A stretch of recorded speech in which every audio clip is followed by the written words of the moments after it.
ഫമാ ഫൗഖഹ, പക്ഷി മാത്രമല്ല, അല്ലെങ്കിൽ വെറുതെ ഒരു മത്സ്യം പിടിച്ചു പുഴയിന്നോ വല എറിഞ്ഞിട്ടോ അല്ലാതെയോ ചൂണ്ടെറിഞ്ഞിട്ടോ മത്സ്യം പിടിച്ചു.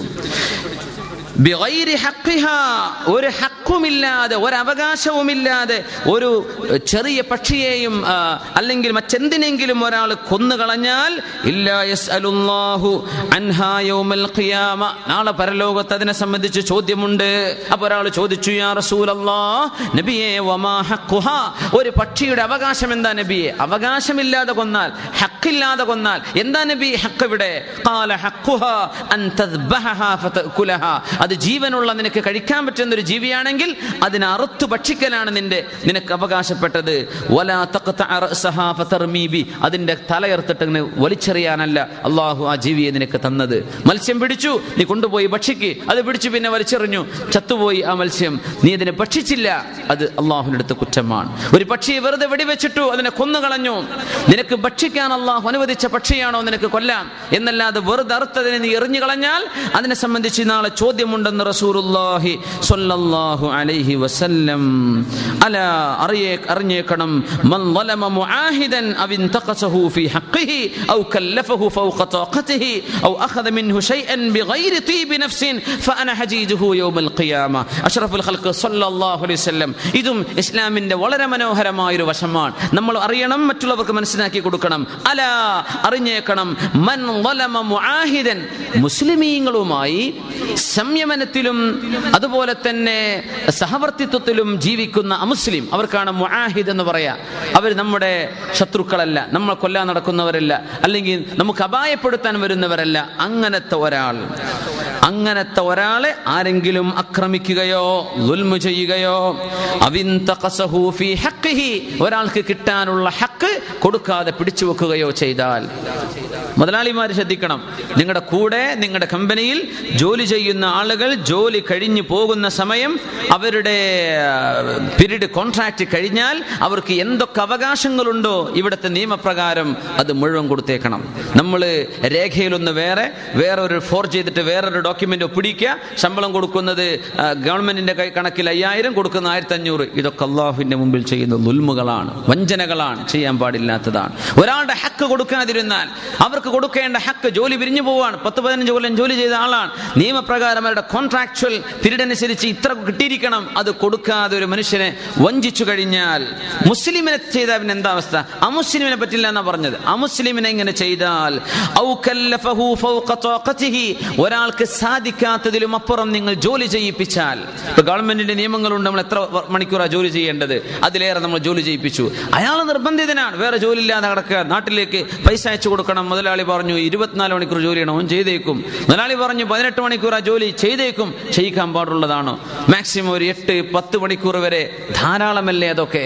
നമ്മൾ അതിലേറെ ഒരു മനുഷ്യനെ ഫൗഖ ത്വാഖതിഹി, നമുക്ക് അവർക്ക് സാധ്യമാവാത്തതും അപ്പുറം ഒരാളെ കൊണ്ട് ചെയ്യിപ്പിച്ചാൽ, ഔ അഖദ മിൻഹു ശൈഅൻ ബിഗൈരി തീബി നഫ്സിൻ, ഒരു അമുസ്ലിമായ മനുഷ്യന്റെ സമ്പാദ്യം അയാളുടെ പൊരുത്തമില്ലാതെ എന്തെങ്കിലും എടുത്താൽ, അമുസ്ലിമാണ് മുതലാളി എന്ന് വിചാരിക്കുക, ഇയാൾ ജോലിക്കാരനാണ്, നമ്മൾ വിചാരിക്കുക അങ്ങനെ സിന്ധികളും മറ്റൊരു കച്ചവടം ചെയ്യുന്ന വലിയ വലിയ മുതലാളിമാരുണ്ട്, അവർ ജോലി ചെയ്യുക, ഇവരേതായാലും നമ്മുടെ ഗുജറാത്തുകാരല്ലേ, കിടക്കട്ടെ, ഓരോന്ന് കുറച്ച് പൈസ അടിച്ചു മാറ്റാം, നമ്മുടെ നാട്ടിൽ പള്ളി ഉണ്ടാക്കാൻ, അതൊന്നും പള്ളി കൊടുക്കണ്ടേ, അതെടുക്കാനും പാടില്ല, അത് വഞ്ചനയാണ്, കളവാണ്, എടുക്കാൻ പാടില്ല.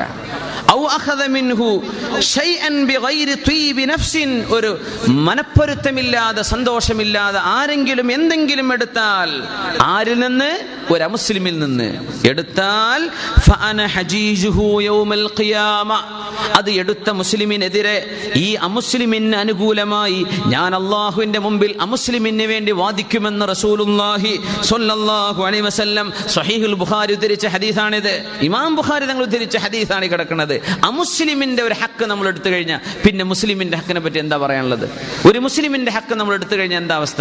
അറബികളായ ആളുകൾ, നമ്മുടെ മുതലാളിമാരായ ആളുകൾ, അവർ അവരിൽ നമുക്ക് ജോലി ചെയ്യുന്ന സമയത്ത് എന്തെങ്കിലും നമ്മുടെ ഹക്കല്ലാത്തത് കൈപ്പറ്റിപ്പോയാൽ വലിയ വിഷമാണ് മുഅ്മിനീങ്ങളെ. ശരിക്കും മനസ്സിലായിക്കോളി. എന്തെങ്കിലും കൈപ്പറ്റിപ്പോയിട്ടുണ്ടോ തിരിച്ചു കൊടുത്തേക്കണം. അല്ലെങ്കിൽ അത് അവർക്ക് അവകാശപ്പെട്ട രീതിയിലേക്ക് നമ്മൾ ചെലവഴിച്ചിരിക്കണം. അവർക്ക് വേണ്ടി, കമ്പനിക്ക് വേണ്ടി ചെലവഴിച്ചു. എന്തോ പൈസ എടുത്തിട്ടുണ്ട്, 100 രൂപ എടുത്തിട്ടുണ്ട്, പക്ഷേ അത് അയാളോട് പറയാൻ പറ്റൂല. അങ്ങനത്തെ അവസ്ഥ അല്ലെങ്കിൽ അയാളെ കാണൂല.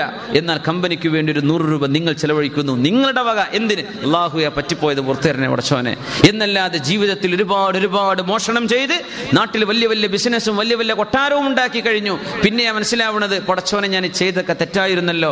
വീടും പറമ്പും വിറ്റിട്ടെങ്കിലും ഈ ഹക്ക് വീട്ടിയിരിക്കണം. അല്ലെങ്കിൽ ആരിൽ നിന്നാണോ എടുത്തത് അയാൾ പൊരുത്തപ്പെട്ട് തരണം. ഇല്ലെങ്കിൽ അള്ളാഹു നാളെ നമുക്ക് ഒഴിവാക്കി തരൂല. മുസ്ലിം സത്യസന്ധതയിൽ ജീവിക്കേണ്ട ആളാണ്. പ്രത്യേകിച്ച് നമ്മളൊക്കെ ജോലിക്കാരാണ്. നമ്മുടെ ജോലി, നമ്മുടെ സ്ഥാപനങ്ങൾ, നമ്മളെ വിശ്വസിച്ചേൽപ്പിക്കപ്പെട്ട വിഷയങ്ങളിൽ വിശ്വാസവഞ്ചന നടത്തിക്കൂടാ. നാളെ റസൂലുള്ളാഹി സ്വല്ലല്ലാഹു അലൈഹി വസല്ലം മുസ്ലിമിനെതിരായി, ആ മുസ്ലിമിന് അനുകൂലമായി നാളെ സാക്ഷി പറയും. ഫഅന ഹജീജുഹു യൗമൽ ഖിയാമ, ഞാൻ അവനെതിരെ തർക്കിക്കുമെന്ന് റസൂലുള്ളാഹി സ്വല്ലല്ലാഹു അലൈഹി വസല്ലം. അല്ലാഹു തആല നമ്മെ രക്ഷപ്പെടുത്തുമാറാകട്ടെ. സത്യസന്ധത അല്ലാഹു ജീവിതത്തിൽ നമുക്ക് നൽകുമാറാകട്ടെ. ഒരു മഹാനുണ്ടായിരുന്നു, നൂഹ് ഇബ്നു മറിയം എന്നാണ് അവരുടെ പേര്. നൂഹ് ഇബ്നു മറിയം എന്നവര് വലിയ തോട്ടമുള്ള ഒരു മുതലാളിയാണ്. അദ്ദേഹത്തിന് ഒരുപാട് തോട്ടങ്ങളുണ്ട്, മുന്തിരിത്തോട്ടങ്ങളുണ്ട്. അവിടെ ജോലി ചെയ്യാൻ ഒരാളെ ഏൽപ്പിച്ചു. ആ ജോലിക്കാരന്റെ പേര് മുബാറക് എന്ന് പറയുന്ന ജോലിക്കാരൻ. മുതലാളി പറഞ്ഞു, മുബാറക്ക്, ഈ തോട്ടം നീ ശരിക്ക് പരിപാലിക്കണം കേട്ടോ, നിന്നെ ഞാൻ ഏൽപ്പിച്ചു. 4-5 വർഷം കഴിഞ്ഞ് ഈ മുതലാളി, നൂഹ് ഇബ്നു മറിയം എന്ന് പറയുന്ന ആ വലിയ മുതലാളിയും സത്യസന്ധനും അള്ളാഹുവിനെ പേടിക്കുന്ന മുതലാളി തോട്ടത്തിലേക്ക് വന്നു. യാ മുബാറക്ക്, എനിക്ക് കഴിക്കാൻ ഒരു കുല മുന്തിരി എടുത്തു കൊണ്ടുപോവാന്ന് പറഞ്ഞു. അപ്പൊ മുബാറക്ക് ഒരു മുന്തിരി പൊട്ടിച്ചു കൊണ്ടുപോയി കൊടുത്തു. കഴിച്ചിട്ട് പറഞ്ഞു, ഇത് പുളിയാണല്ലോ, മധുരമുള്ളത് കൊണ്ടുപോവാ, വേറൊന്ന് കൊണ്ടുപോവാ, വേറെ കൊണ്ടുപോവാ, അതും പുളിയാണ്. ഇനി വേറെ കൊണ്ടുപോവാ, മധുരമുള്ളത് കൊണ്ടുപോവാ, വേറെയും കൊണ്ടുവന്നു, അതും പുളിയാണ്. അപ്പൊ ചോദിച്ചു, മുബാറക്കെ, നിനക്കറിയൂലേ ഈ പുളി ഏതാ മധുരം ഏതാണെന്ന്? അപ്പൊ പറഞ്ഞു, യാ നൂഹ് ഇബ്നു മറിയം, നിങ്ങൾ എന്നെ ഏൽപ്പിച്ചത് ഈ തോട്ടം നോക്കാനാണ്. ഇതിലെ മുന്തിരി തിന്നു നോക്കാൻ നിങ്ങൾക്ക് സമ്മതം തന്നിട്ടില്ലല്ലോ, ഇത് രുചിച്ചു നോക്കാൻ നിങ്ങൾക്ക് സമ്മതം തന്നിട്ടില്ലല്ലോ. ഞാൻ ഈ തോട്ടം ഏറ്റെടുത്ത ഇടം മുതൽ ഇവിടുത്തെ ഒരു മുന്തിരിയും ഞാൻ രുചിച്ചു നോക്കിയിട്ട് പോലുമില്ല. എനിക്കറിയില്ല ഇതിൽ ഏതാണ് പുളി ഏതാണ് മധുരമെന്ന്. ഇതങ്ങ് പറഞ്ഞപ്പോഴാണ് ആ മനുഷ്യൻ ഞെട്ടിപ്പോയത്. റബ്ബേ, എന്റെ കുട്ടിക്ക് പുതിയാപ്പിളയായി ഇങ്ങനത്തെ ഒരു ചെറുപ്പക്കാരനാണല്ലോ വേണ്ടത്. ചോദിച്ചു, യാ മുബാറക്, അന്ന് മുബാറക് എന്നവർ അടിമയാണ്. ചോദിച്ചു, മുബാറക്കെ, എന്റെ മോളെ കല്യാണം കഴിക്കാൻ ഞാൻ ഉദ്ദേശിക്കുന്നുണ്ട്. ഞാൻ ആരെയാണ് കല്യാണം കഴിക്കേണ്ടത്? ആരെയാണ് പുതിയാപ്പിളയായി സ്വീകരിക്കുന്നത്? നിന്റെ അഭിപ്രായം എന്താണ്? അപ്പോ മുബാറക് പറഞ്ഞു, യാ നൂഹ് ഇബ്നു മറിയം, പിന്നെ ഇസ്ലാമിന്റെ മുമ്പ് ജൂതന്മാർ കല്യാണം കഴിച്ചത് പൈസ കിട്ടാനാണ്. കാനത്തിൽ യഹൂദു യതസവ്വജൂന ലിൽ മാൽ, പൈസ കിട്ടാൻ വേണ്ടി ജൂതന്മാർ കല്യാണം കഴിച്ചിട്ടുണ്ട് അല്ലേ? കാറ് കിട്ടാൻ വേണ്ടി കല്യാണം കഴിക്കാൻ. ഇന്ന് എന്താ പറഞ്ഞ, രണ്ട് താക്കോലാന്നാ പറഞ്ഞത്. 2 താക്കോലാണ് പുതിയാപ്പിളക്ക് വേണ്ടി പെണ്ണിന്റെ വാപ്പ കൊടുക്കേണ്ടതെന്ന്.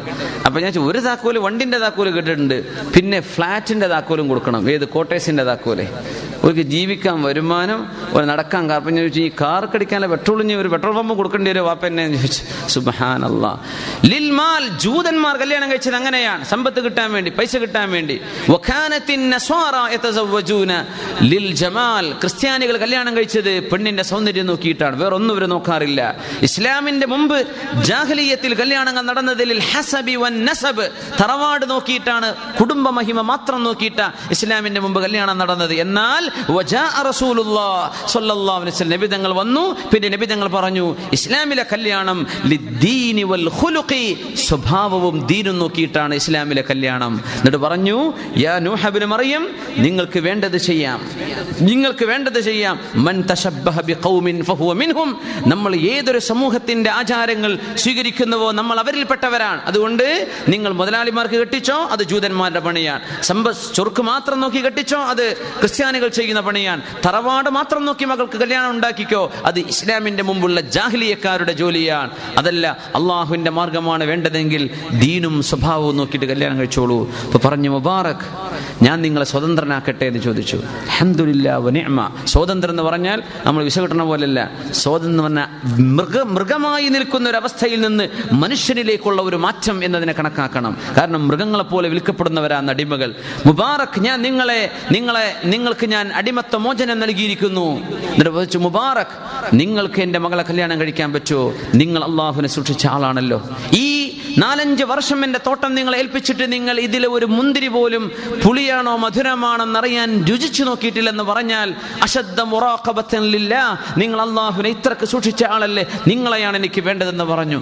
ചോദിച്ചു, നിങ്ങളുടെ മകളോട് പോയി ചോദിക്കുന്നു പറഞ്ഞു. മോളോട് ചോദിച്ചു, മോളെ, അപ്പോൾ അവർക്കറിയാം അവർക്ക് ജോലി ചെയ്യുന്ന മുബാറക്കിനെ നിനക്ക് കല്യാണം കഴിച്ചു തന്നോട്ടെ. വാപ്പാ അമ്മാ തറല്ലാഹുലി, വാപ്പാക്ക് അത് ഇഷ്ടമാണോ എന്ന് ചോദിച്ചു. നഅം മോളെ, എനിക്ക് ഇഷ്ടമാണ്. അവൾ പറഞ്ഞു, വാപ്പാക്ക് ഇഷ്ടമാണെങ്കിൽ എനിക്കും അത് ഇഷ്ടമാണ് ഉപ്പ, എനിക്കും അത് ഇഷ്ടമാണ്. ഇങ്ങനത്തെ മക്കൾ. അങ്ങനെ ആ മോളെ കല്യാണം കഴിച്ചു കൊടുത്തു ഈ മുബാറക് എന്ന് പറഞ്ഞ ചെറുപ്പക്കാരന്. അവരിൽ നിന്ന് ജനിച്ച ലോകപ്രസിദ്ധനായ പണ്ഡിതനാണ് മഹാനായ അബ്ദുല്ലാഹി ബിൻ മുബാറക് റളിയല്ലാഹു തആല അൻഹു.